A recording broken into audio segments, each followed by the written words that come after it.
Excellent. Hi and welcome everybody. Let me just go ahead and share my screen.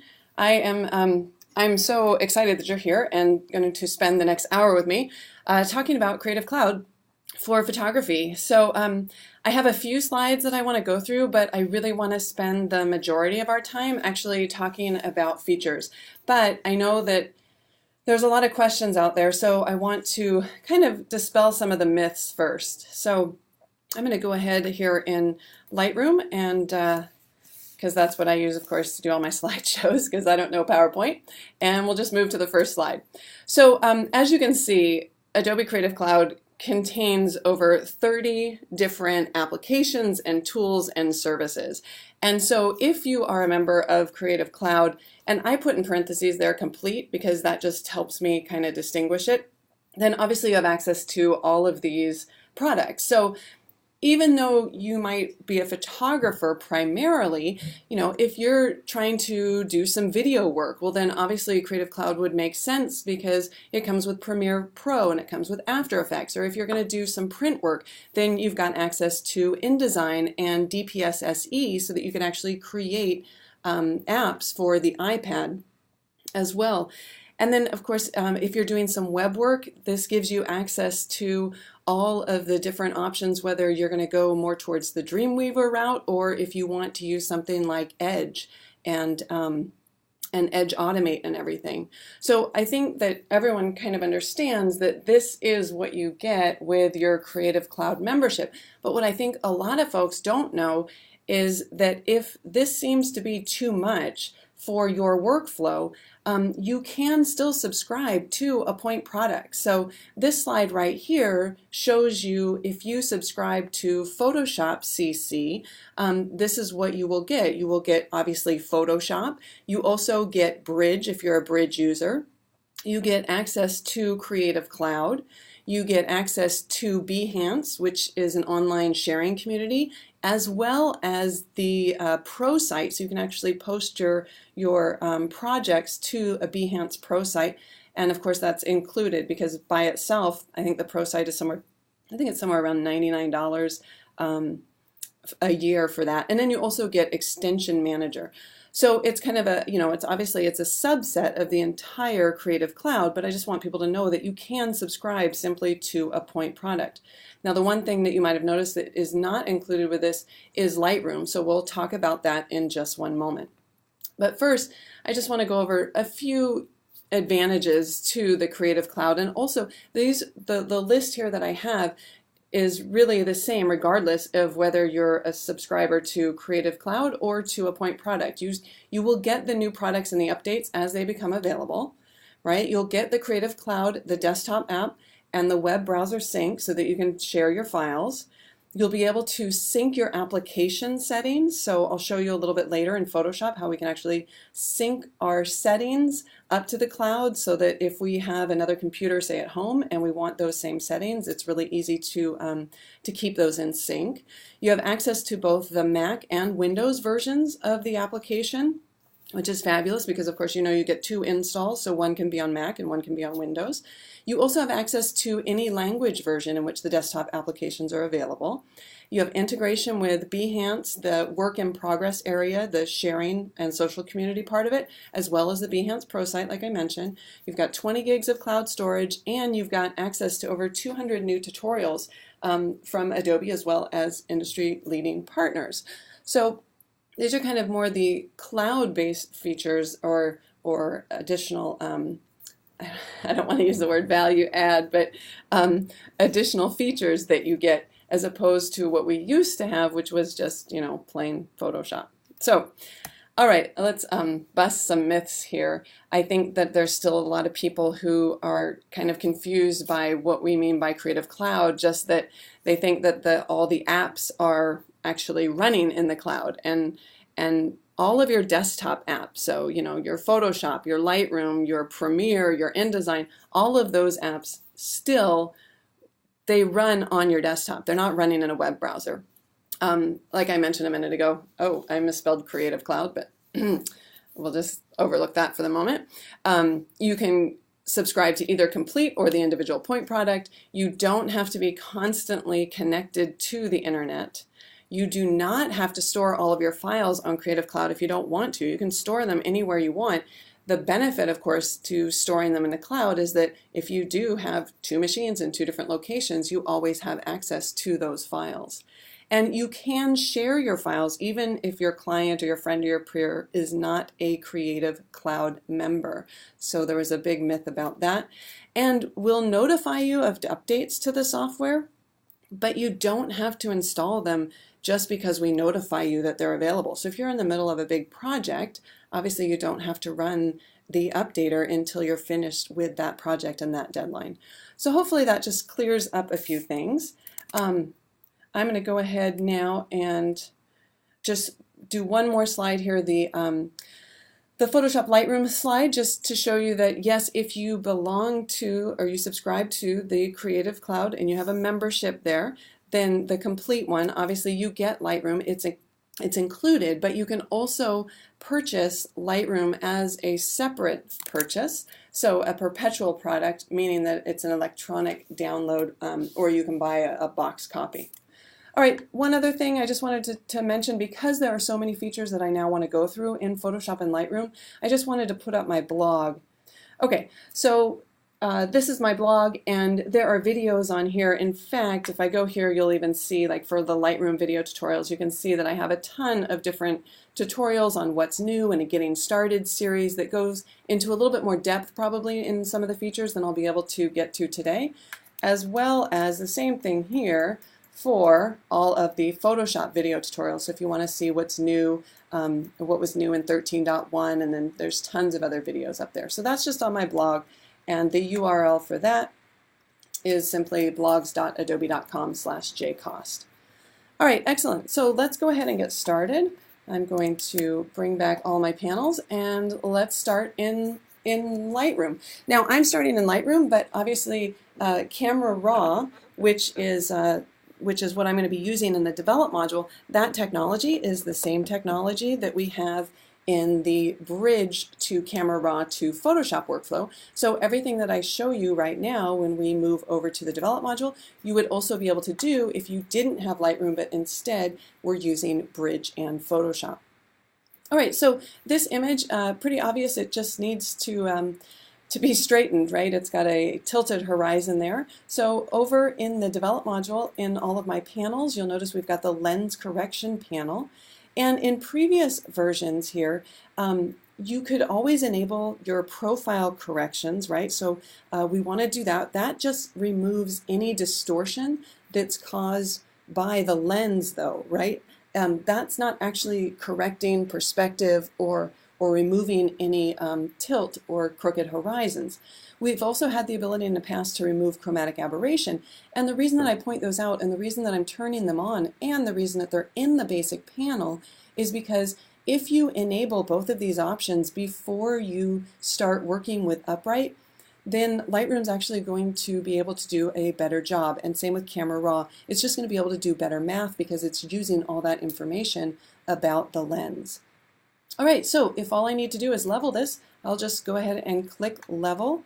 And I've done this before, so I actually want to reanalyze there. And you'll notice when I click level, it will go ahead and straighten out that horizon. Now, that's probably all I need to do to this image. So let's go ahead and move to the next one. Here you can see that obviously the perspective, I was looking up while taking the photograph of the buildings. So again, I need to enable the profile corrections and remove the chromatic aberration. And then I have my options.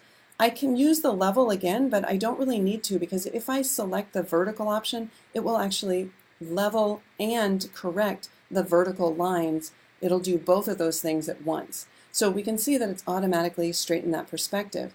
Now, it might look a little bit funny. It actually doesn't look quite straight to me. So what I'm going to do is I'm going to go underneath the view mode, and you'll notice here that I have an option to show a grid and a guide. So let's go ahead and turn that on. And you can see that I get a little option here. It says hold down the command key, or of course on Windows it'd be the control key. And now as soon as I do that, I get a little pop-up window here. And I can change both the size of the grid, and I can also change the opacity of the grid if I want to. And you can see that Lightroom actually did. I mean, upright, I told it that I needed those lines to be vertical, and it actually made them vertical. So it was kind of an optical illusion that I was thinking that the lines were not vertical. So I just wanted to mention that. Okay, let me turn that off, but it still doesn't quite look correct. So I think it's just that it doesn't look natural. And that's why we have this auto option here. If I click on auto, then this upright technology, it's not going to make such an absolute optically correct image. It's going to give you a much more balanced correction. So let's just turn it off for a minute versus the auto. And you can see it just looks more natural. All right, let's move to the next image here. This is kind of another one of these options here where I might try auto first, and certainly that does look natural, but if I need to have those verticals straight, then we'd go over to the vertical. Now, if I want to straighten both the verticals and the horizontals, basically I want to do a full 3D correction, then I come over to the last option, which is full, and now you can see that not only the vertical lines are straight, but also the horizontal lines are. And then I'll just do this one more time. I have one more image here. Oh, you know, in that last image, I think I forgot to enable the profile corrections and remove the chromatic aberration. So please, sorry, don't do as I did. You always want to turn those on if you want to get the most precise math. All right, so I'll go ahead and click full on this one. And let me just reset this because that's not what I'm expecting. Let me reset this and enable it and remove the chromatic aberration. Let's see what auto does. Okay, there's a decent job. Level, of course, isn't going to make my verticals vertical, but vertical does. And if we go to full, yeah, that was much more what I was expecting. All right, so, oh, I know what happened. Probably I had some manual options selected, so we should just talk about that for a minute. If I move over to the manual panel, obviously we still have all of these settings because you might be trying to correct the perspective of an image that maybe doesn't have strong horizontal or vertical lines, in which case it might be more difficult for the upright technology to auto-detect them. So of course we have all of those options that we had before, and we have a new one called aspect, because sometimes when you do make a severe correction, like using the full option in upright, if you have a person in your image, it can kind of make the person look very weird and distorted. So you should know that you can come in here with aspect, and you can move the aspect slider to the left or the right. Obviously to the left it's going to make it a little bit wider, and to the right it's going to make it a little bit narrower and taller. So just know that that option is now there. Okay, moving on to our next new feature here. Again, I'm showing to you in Lightroom, but obviously the same goes for Camera Raw in Photoshop, and that is the Advanced Healing Brush. So we had the healing brush before, right? If I tap the Q key, I will get the healing brush, and we could clone and we could heal, and we could do this for any size spot. So I could just click and it would go ahead and remove that spot. The problem is, of course, when you got to an area like this that was a really large spot. So now what we can do is we can simply click and drag any shape that we want in order to heal this. So I'm going to go ahead and make a rather large shape there. And I tapped the H key, that's why we weren't seeing the interface there. But now that I've tapped the H key to reveal it, you can see that here's my area that, that I want to replace. So that's my area that's bad, and I want to replace it with this one. And of course, if Lightroom or Camera Raw doesn't select the right area to clone or heal from, we can always move that around. So now this should make it much easier to do a lot of your basic retouching right here in Lightroom without having to go to Photoshop. Of course, I always think that, you know, for doing the easy stuff here, that's great, and I can go over to Photoshop as soon as it gets more difficult. My kind of tolerance is, since I know Photoshop, I like to spend a lot of time in Photoshop, and because Photoshop actually has the content aware technology, if I'm going to retouch a face or something, I'll probably go over to Photoshop to do that. I also go to Photoshop whenever the selection gets difficult, like if I'm masking or something in Lightroom, because people always ask me, you know, where's the line where you go to Photoshop? As soon as it's easier to make the selection, you know, if I'm trying to do a selective adjustment, like with the adjustment brush, if the selection's easier to make in Photoshop, I just pop over there and do it. Okay, so there's another feature here with the Advanced Healing Brush, but I'm going to use this image to demonstrate it. And that is the ability to visualize the spots. So I'm sure that you guys can see that some of these spots are pretty obvious, and I could go through the image and remove them. But after removing those 3 images, I might actually think that I'm finished, when in fact I'm not. If I turn on this Visualize Spots, you'll notice that I can use the slider here to really reveal a number of spots that I probably would have missed. And this is a little embarrassing because obviously you guys can tell that my sensor is quite dirty, but all I would need to do now obviously is go around and just remove those larger spots. All right, so that's all I'm doing right now. For those of you who like keyboard shortcuts, let's just pop over to Safari for a minute.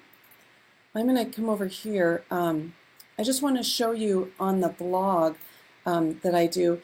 For example, I do have links to videos, but also I want to make sure that people have all the shortcuts that they need, and that's not always too easy to get from, you got to sit there and watch the whole video in order just to write down the shortcuts. So I do try to do posts about the keyboard shortcuts. So obviously I don't have time to go into every single keyboard shortcut for all the new features, but know that they are up on the blog, and of course that's free and accessible. All right, so let's go ahead and turn off that Visualize Spot. And I'm going to jump over to Photoshop at this point in order to show a new feature in Photoshop CC. So all I used was Command E or Control E there. That took my image from Lightroom and opened it up into Photoshop. And I'm going to use the Shape tool here because I want to create a rounded rectangle. And I'm also going to show my guides here. My guides look a little bit different, and that's just because I've gone in here to my guides, grids, and slices, and I've changed the color here. So it might be too difficult to see over Connect, so I'll go ahead and move that back to kind of this cyan color and click OK. So you can see I just have some guides set. And I'm going to create a shape layer, just a rounded rectangle here, and just drag this out. And we can see here is the rectangle right here. And what I want to do is I want to convert that actually into a smart object, because what I want to do is I want to make a whole bunch of rectangles and kind of make this look almost like it's a little like a grid of smaller images that make up the larger image. So in order to do that, I can just right mouse click on the layer itself and convert it to a smart object, or we could go into the layer menu and I could come down here to Smart Objects and then convert to Smart Object. All right, now that it's a smart object, I'm going to go ahead and duplicate it, and I'm going to do that on the Layers panel by just using Command J, and then I'll scoot that one over, Command J again, scoot that over, and Command J again, and do one more. All right, now that I've got all 4 of these, I might as well select them all on the Layers panel. Again, Command J will duplicate all of those, and then let's just do that again where I select all of these rectangles and Command J and scoot them down. All right, now since I have all of these different rectangles here, I'm going to tidy up my Layers panel, and I'm going to do that by selecting all of the rectangles and then using a keyboard shortcut Command G or Control G, and that just puts them into a group. All right, now I want this background here to be above the group, so we need to convert it to a layer, so I'll just Option double click on that.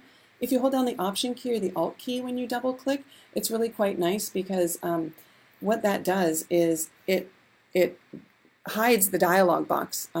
Well, maybe I shouldn't say that. Maybe I should say you shouldn't hold down the Option Alt key because you should always name your layers instead. And when you hide the dialog box, then you have to rename your layer on the Layers panel. All right, so I'm just going to put it above the group. All right, and then I'm actually going to clip it to the group. And you'll see why I'm going to do this in just a minute. Now what I need to do is I need to make a change to the rectangles because right now they're just square and I want to give them rounded edges. So what I'm going to do is I'm actually going to double click on the smart object because that's going to open up the rectangle in its own layer. All right, and now what I can do, let's just turn off the grid because I don't want you to be confused. This is just a single rectangle. And so it's just one of those shape layers, but with the grid it kind of looked like it was all of them, but it's not. It's just a single rectangle. And if I just grab either one of my selection tools, like the Path Selection tool, I can click in here and that will go ahead and highlight it. And as soon as I do that, you can see on my Properties panel down here that I can click and drag in order to get a round edge on all 4 of those corners. Or if I wanted to, I could unlink that, and then, for example, I could just get a rounded corner maybe on 3 and not on the other. So the cool thing about working with smart objects and these non-destructive and always re-editable shape layers or rounded rectangles is if I do a save now, which is Command S or Control S, and then I close this, you can see that it's actually changed every single instance of that. Now, it looks a little funny right now, so what I'm going to do is I'm going to double click again. Again, it brings it up in its own window. You can see here's the original and here is the contents of the shape layer. And we can even go in here and we can free transform it. We can make it a little bit smaller. And you know what I think I'll do?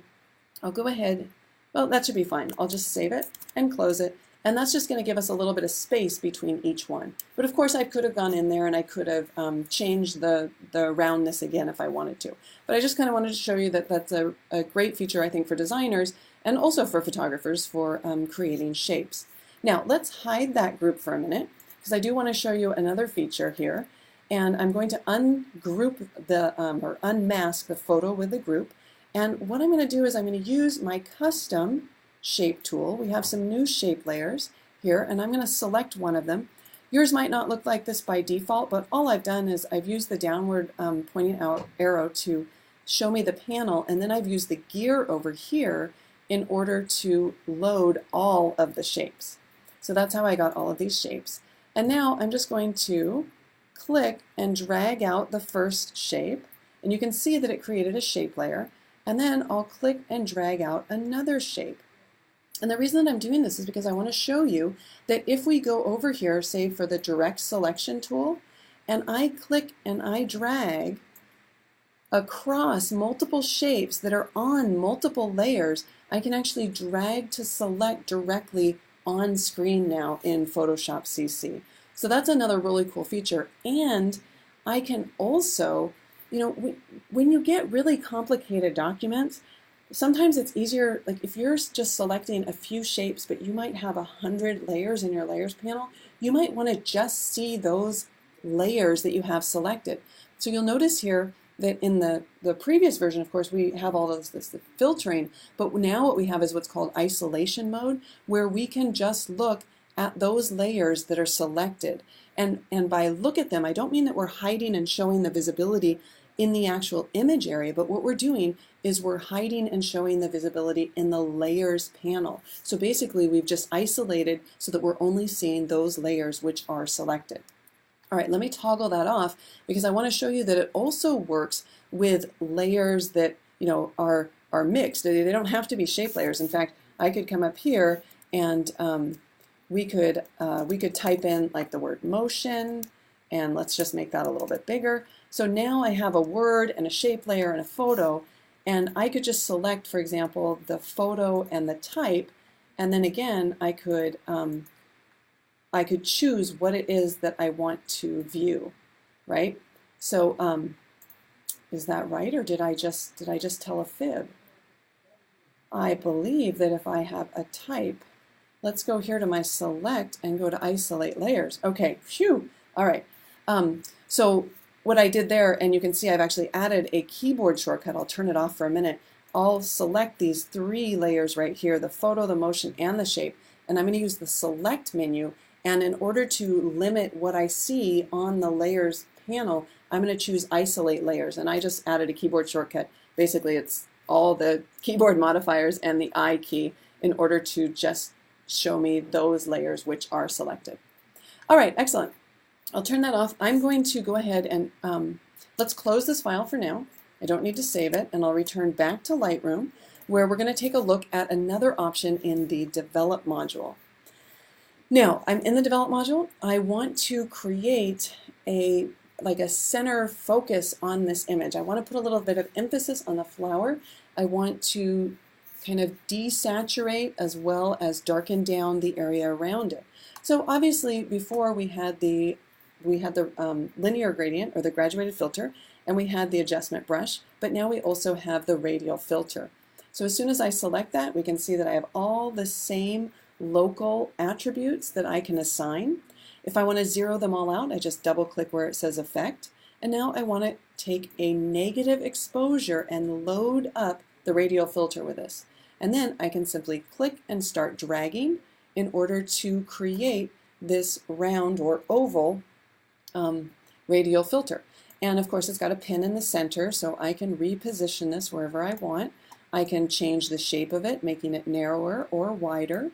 Once I've made it an oval, of course it's going to be important that we can actually change the angle of that, so we can do that by just clicking anywhere on this thin white line. And the great thing is of course, just like our other selective adjustment tools, is that they're non-destructive, right? So I could delete it and it would go away, or we can refine it later. So if I thought maybe the exposure really should only be taken down about a half stop, I can do that. I could add a negative clarity if I wanted to and kind of soften the areas outside. I could decrease the amount of sharpening if I wanted to, although I'm afraid that some of these might be a little bit difficult to see on screen.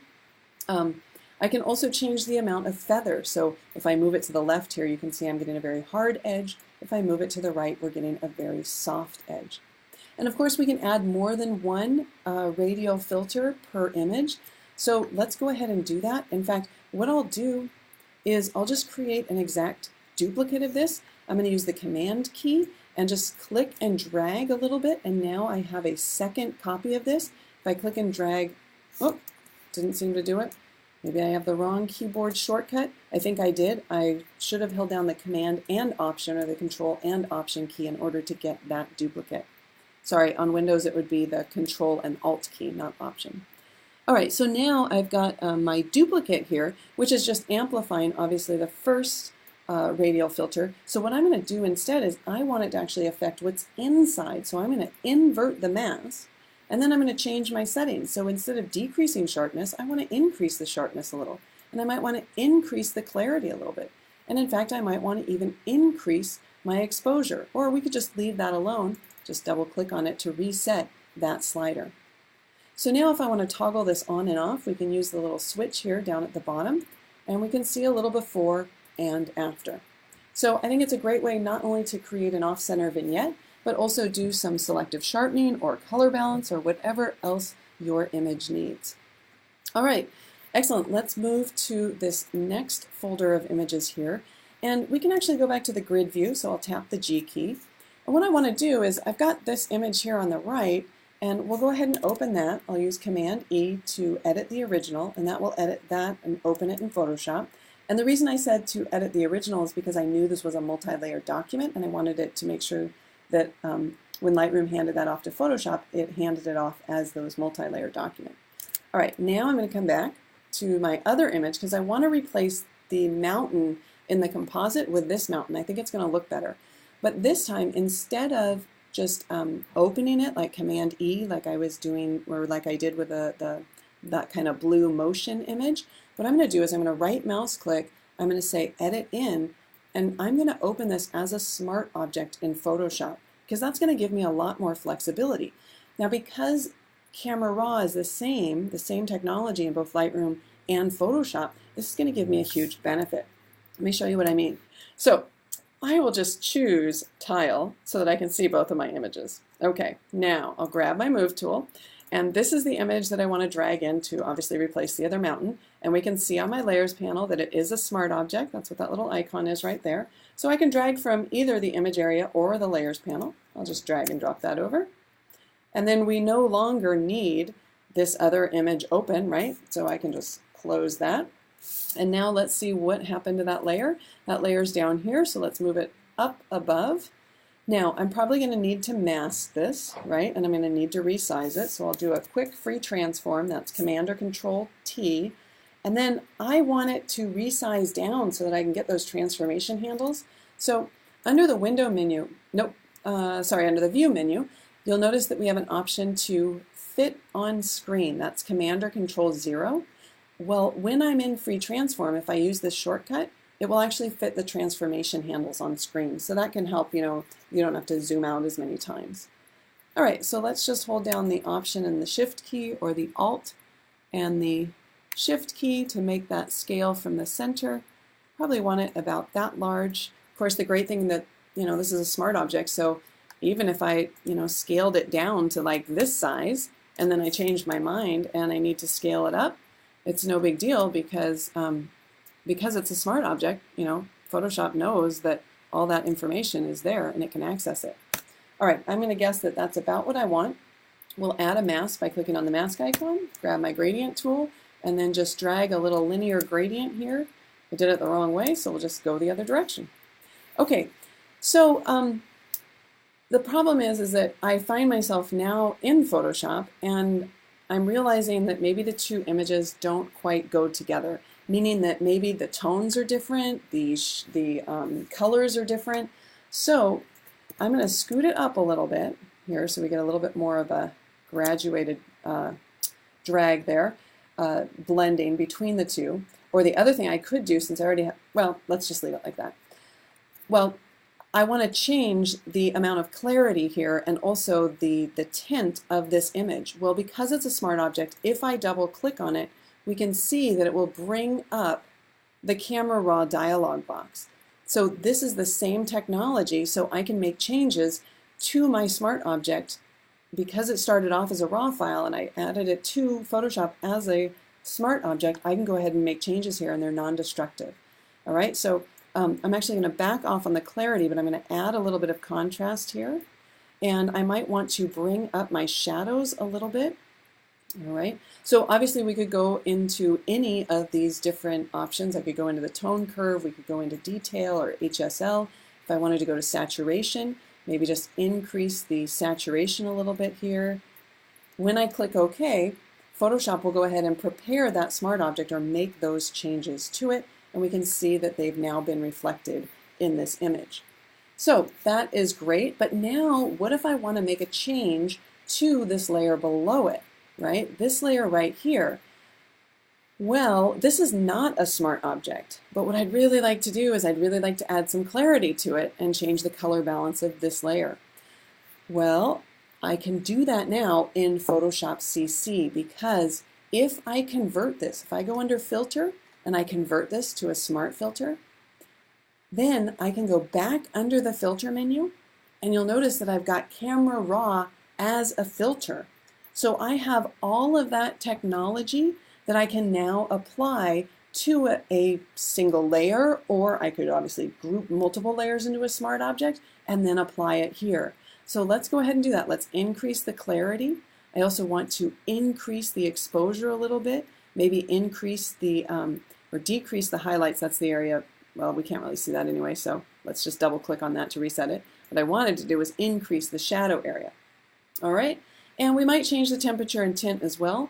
Maybe I'll make it a little bit more blue, click OK, and now it will go ahead and update that. And of course this is non-destructive, right? If I want to turn it off, all I need to do is click on the eye next to the smart filter or turn it on. If I want to re-edit it, I can go ahead and double click where it says Camera Raw Filter.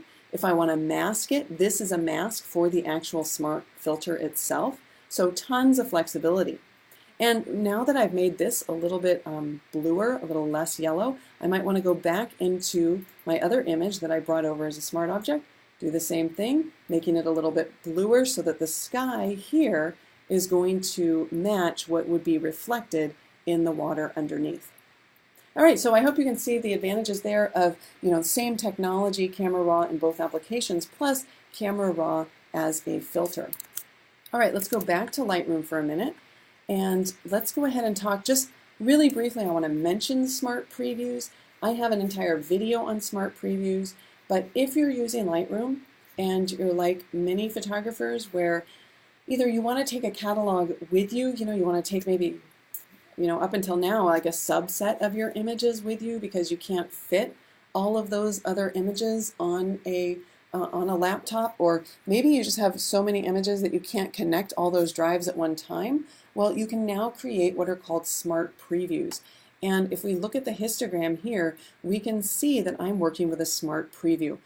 So what does that mean? Well, it means my file is offline. And in fact, if I right mouse click on this and I say go to the folder in the library, we can see that in fact, the entire drive here that this set of images is stored on is not connected. Now, we could see images in previous versions of Lightroom, and we could even add keywords, but what we couldn't do with our offline files is we could not go to the Develop module.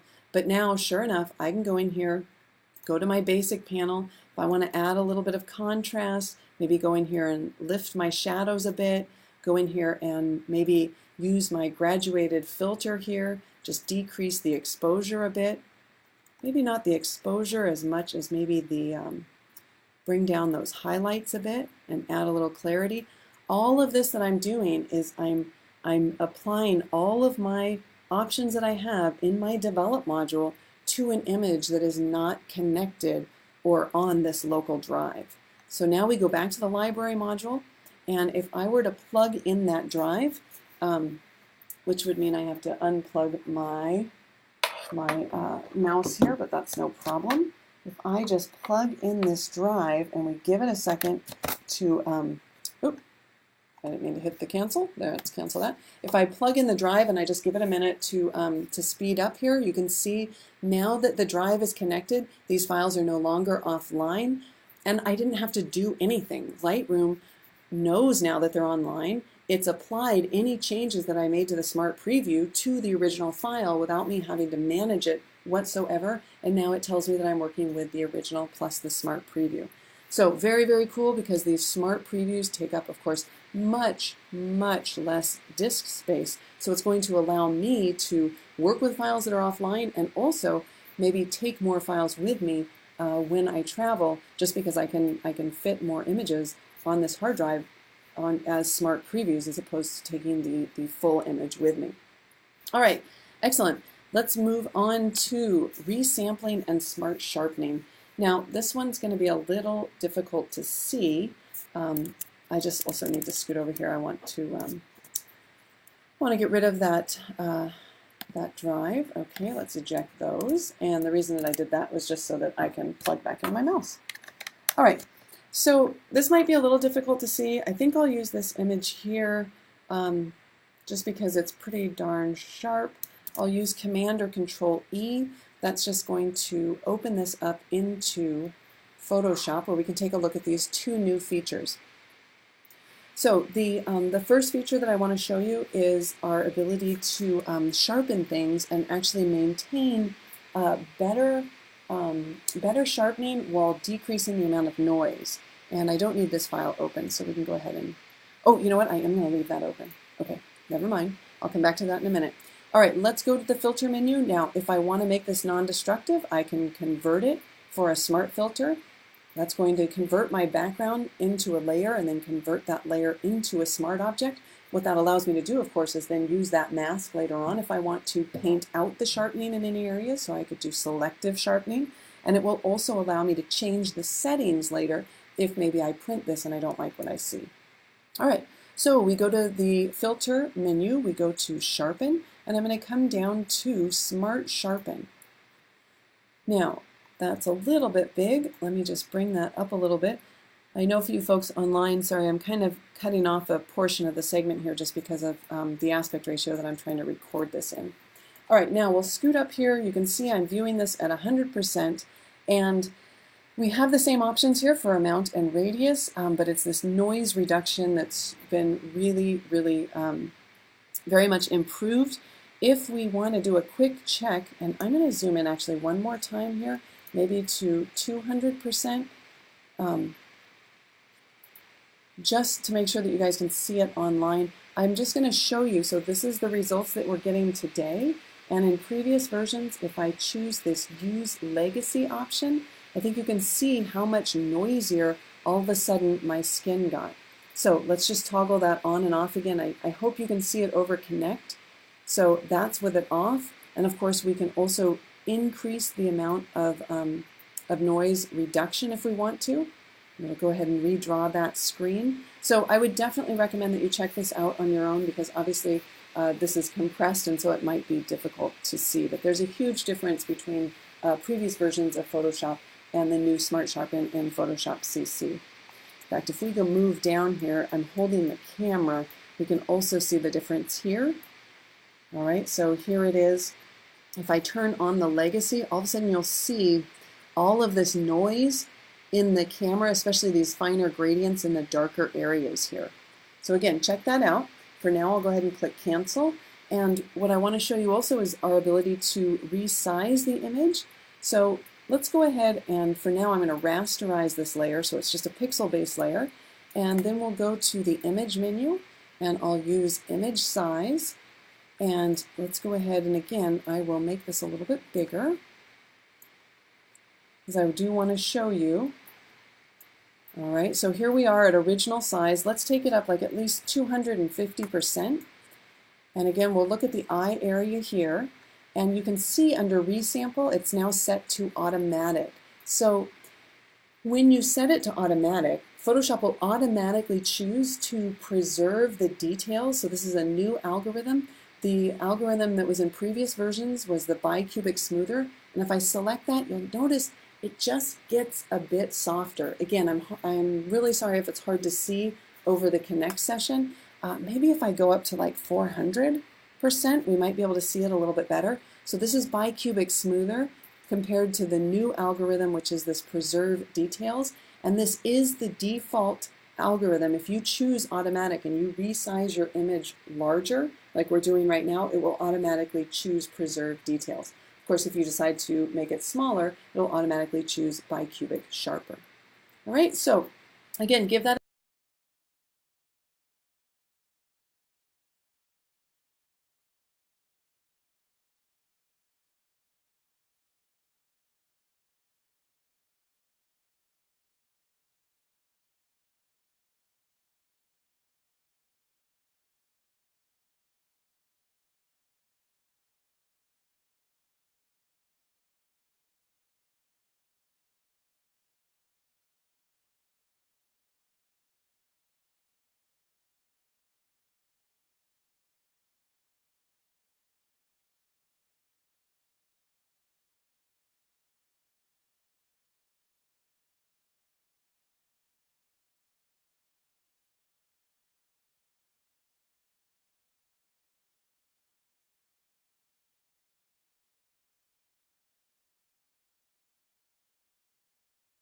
motion.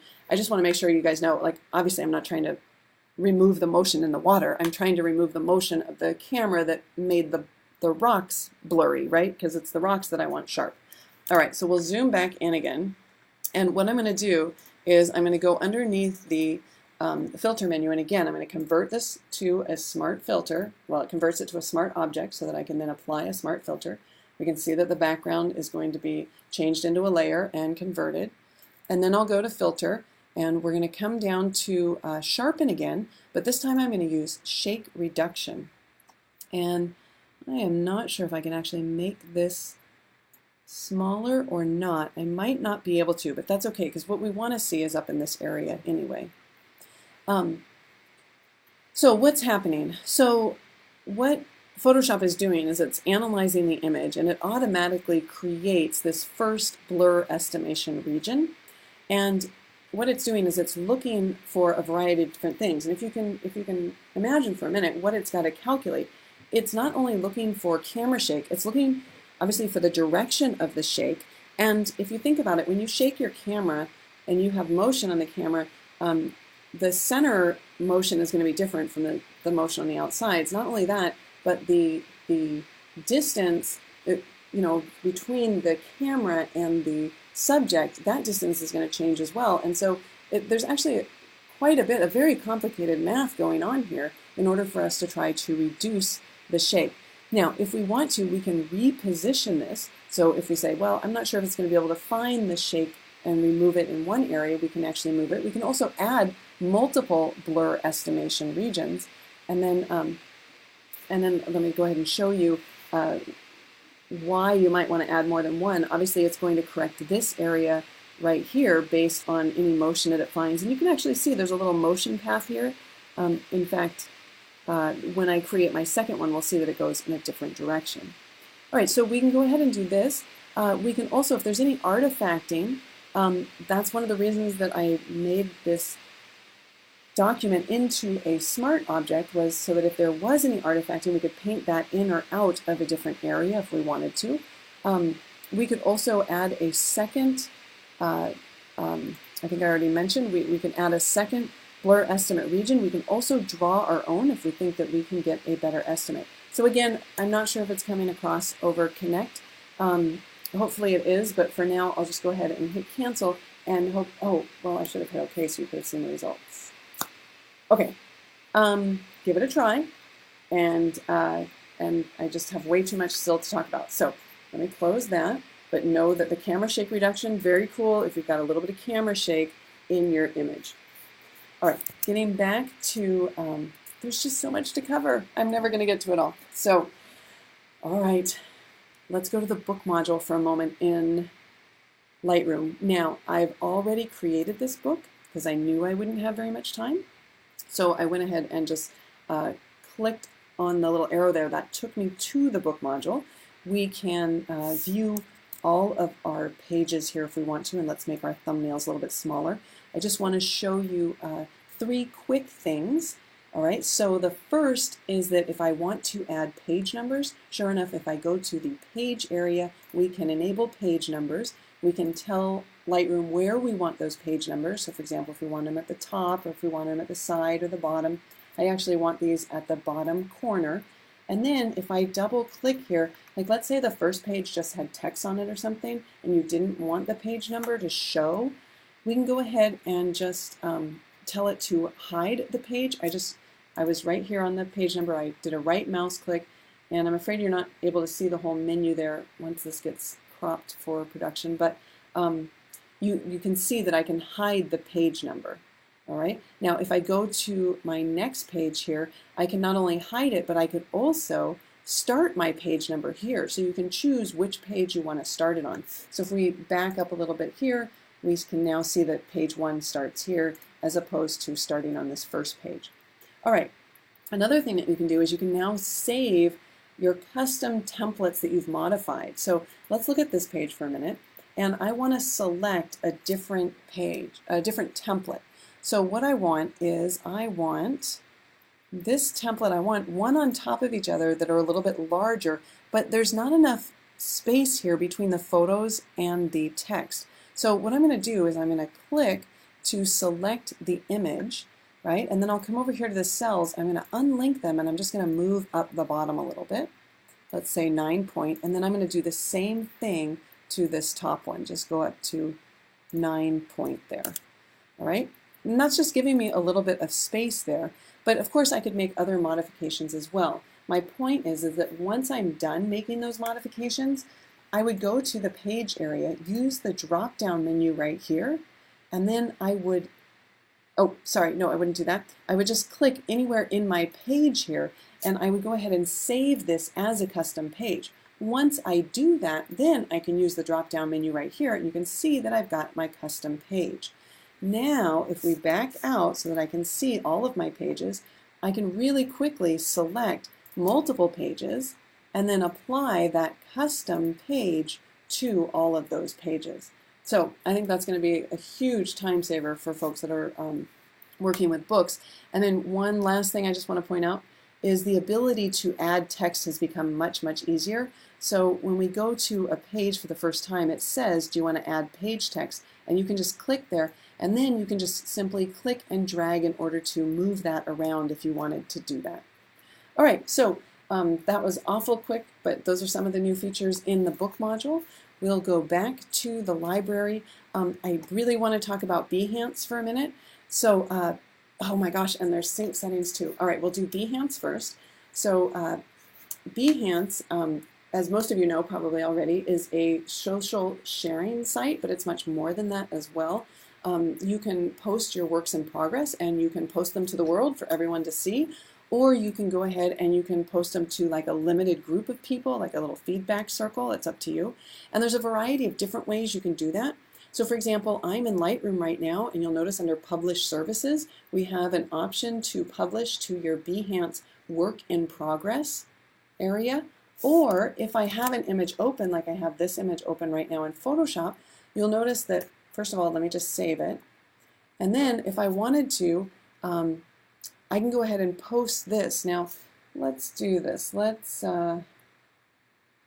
do a save as Actually, let's do an image size. I'm not sure how large this image is right now. So 3200, yeah, let's take that down a bit. Let's go to my pixels here and let's just do a, I don't know, maybe 800 pixels. Click OK. And let's go ahead and then, you know what I should have done? I should have flattened it first, but that's all right. We can flatten it now.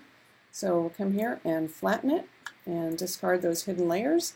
And now if I wanted to publish this, all I need to do is go to File and then Share on Behance. And if you are obviously a subscriber to either Photoshop CC or to Creative Cloud, then you can connect your accounts. So you can connect the account with Behance to your Creative Cloud so that you can use the same sign-in. So that makes it really easy. So you would just use your Adobe ID. And we can post this as either new work or a revision. I'll go ahead and put it as new work. And I might want to tag this as composite and maybe Iceland. And I might want to post a comment. So let's see. Well, you can just post a comment there to start the conversation. I, of course, don't have anything earth-shattering to say, so I'll leave that blank, but I'll just point out that you can make it visible to everyone, or you can edit this, and then remember I mentioned you could just make it limited to your feedback circle. But for now, we'll do everyone. I'll hit continue, and then it just asks me if I want to crop this, so let's go ahead and do that. We will crop it, and I can crop it and publish it, and then I can share it if I want to promote my work. For now, I'm just going to skip that. But if we return to Safari and we go here to Behance, let's go ahead, I don't know where tab it is, so let's go to my work in progress. You can see that that has now been posted. And so it's available for everyone to see and for anyone to comment on. So that's an easy way to share your images. If I were to go to my Creative Cloud files, you'll also notice like this morning I was uploading a bunch of images. If we go into this folder, this is the images that I have in my Creative Cloud folder. If I want to select any image, I can also post it publicly right here from within my files on my creative.adobe.com. Okay, all right, I know it's a lot, you guys. I have one more minute before I have to open it up to questions. So let's just go back to Photoshop because I want to show you down here at the bottom, there's two icons. The first one was the Publish to Behance. The second icon right here, and oh, by the way, you'll only see this if you have a document open. Otherwise, you don't get this little status bar. But you can choose to sync your settings. Now, if you want to know what settings you're going to sync, if you go into the Photoshop area under the jcost@adobe.com, this would be obviously your sign-in right here. You can tell Photoshop to sync your settings now. You can also manage your sync settings, which basically takes you to your preferences, but it tells you all the things that you're going to sync. So if you didn't want to sync something, obviously you could just uncheck it here. There's also a prompt that you can choose when your conflicts occur. So if you've already, if you're at home and you sync settings and then you go to work and you sync settings, what do you want Photoshop to do?